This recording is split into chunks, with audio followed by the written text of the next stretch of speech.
Posibleng inside job daw ang pagnanakaw sa mahigit 1 milyong pisong halaga ng mga alahas at pera sa isang sanglaan sa Pasay. Hawak na ng pulisya ang isa sa mga suspect pero itinanggi niyang may kinalaman siya sa pagnanakaw. May unang balita si Jomer Apresto.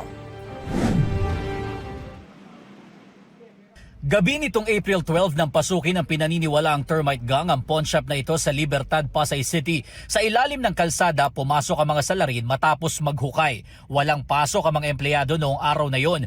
Lunes na ng umaga, natuklasan at na-report sa pulisya ang pagnanakaw. Nakikita po natin doon sa loob na binaklas din po ang yung bolt.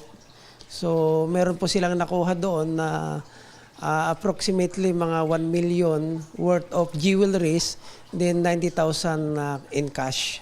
Nakita mula sa labas na may isa pang butas sa pawn shop. Posible umanong sinubukang maghukay ng mga salarin papunta sa katabing pawn shop. Pero dahil limitado ang oras, hindi ito napasok. Hinala nila sa nakabukas na manhole sa Park Avenue dumaan ang mga salarin. Mga kapuso, dito sa drainage na ito pinaniniwalang lumabas at pumasok ang grupo ng termite gang na nanloob sa isang pawn shop dito sa Pasay City nitong linggo. Mula rito sa drainage, nasa 10 minuto raw nilakad ng mga sospek ang kanal hanggang makarating sila dito sa pawn shop.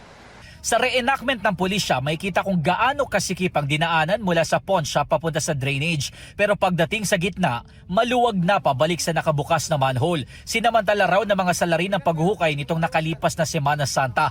Base sa investigasyon, posibleng inside job ang nangyari. Ang suspect dito, ang mismong appraiser na unang nag-report sa mga pulis. Tila sinadya raw kasing patayin ng motion detector ng pawn shop noong araw na mangyari ang insidente. Sa pag-iimbestiga po namin, nalaman po namin na siya po talaga yung yung parang naging conspirator doon sa loob kasi hindi mangyayari yung panloloob kung hindi siya tumulong. Siya nga po yung pinagkakatiwalaan na nakakaalam ng mga codes ng motion detector at saka yung sa ng CCTV.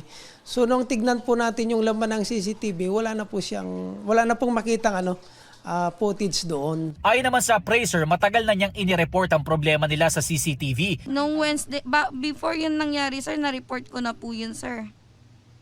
Nung 8 pa lang po, na-report ko na po yun na nakatalikod yung CCTV namin, sir. Lagi naman po kasing gano'n yung CCTV namin, sir, na nawawalan po ng signal. Nakatakdang sampahan ng reklamong robbery ang suspect. Patuloy naman na tinutugis ng pulisya ang iba pa niyang kasamahan. Inaalam din nila kung iisa lang ang grupo na nanloob sa pawn shop at isang bangko sa Marikina City noong 2017. Gayun din sa mga kaparehong insidente sa iba't ibang bahagi ng Cavite noong nakaraang taon.